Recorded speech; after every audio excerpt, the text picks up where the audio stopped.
So we're here with GU Oncology now with Dr. Sandoval, who's a fellow at University of Rochester. He's presented on many different studies over the last couple days, but this one was kind of interesting. That's great. And thanks. Tell us a little bit about what you found.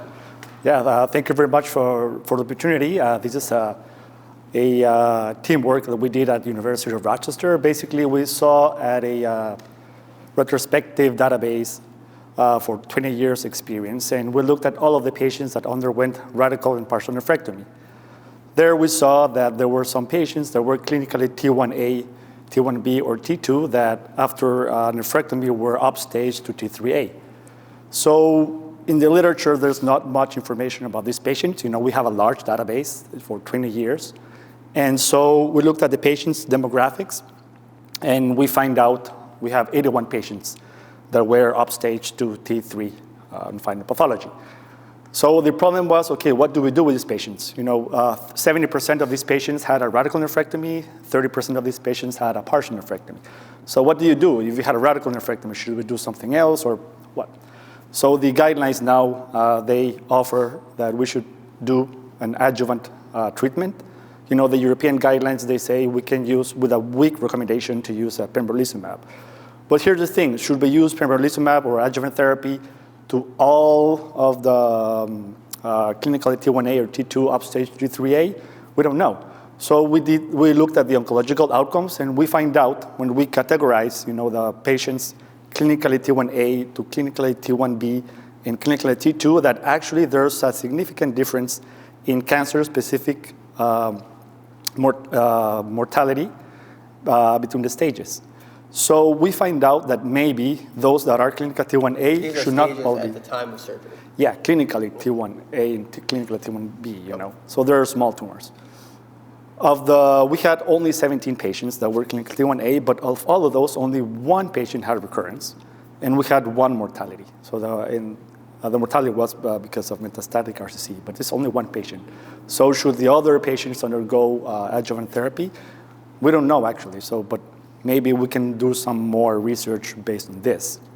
We saw that those patients by the guidelines get pembrolizumab? No, these are 20 years retrospective review. So right, but even now, would they be candidates for that?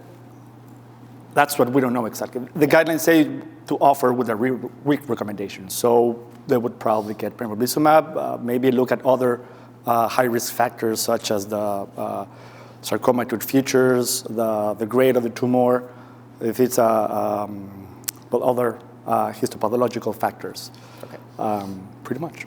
What features did you find that were associated with recurrence? Yeah, so it was basically tumor size in clinical stage was associated to a recurrence on the multivariate analysis.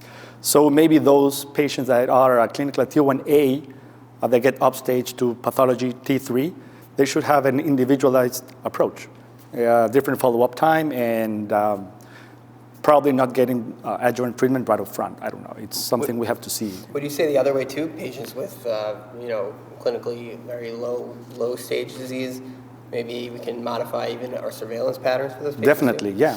It should be a different follow-up than those with a higher clinical stage or tumor size, or pretty much, yes. So what are the next steps? Like what's the next question that's going to come out of this? Well, we need a higher sample size. So we need to look for collaborations with or look at the database from other hospitals, other universities, to have a higher sample, to have a higher power, to be able to say that these patients really need a different approach than the other clinical stages. Awesome. That's what I will start with, pretty much. And how do you foresee being able to use pathological staging as potentially relevant? Probably. I mean, we can say that, yeah, if in the guidelines they can stage, yeah, if there's the tumor size is this size, probably we'll have to do an individualized approach instead of just going with adjuvant treatment right up front. Did any of your patients have IVC involvement or renal vein thrombus or anything like that? Yeah, we looked at the upstaging, the reason for upstaging, and 70% of those had renal vein involvement. That was the most common upstaging. And the other 30% was the pediatric fact. Right. Yeah. All right. Well, thank you so much. No, thank you very much for the opportunity, and I hope this will change the guidelines for the patients. We're going to move on.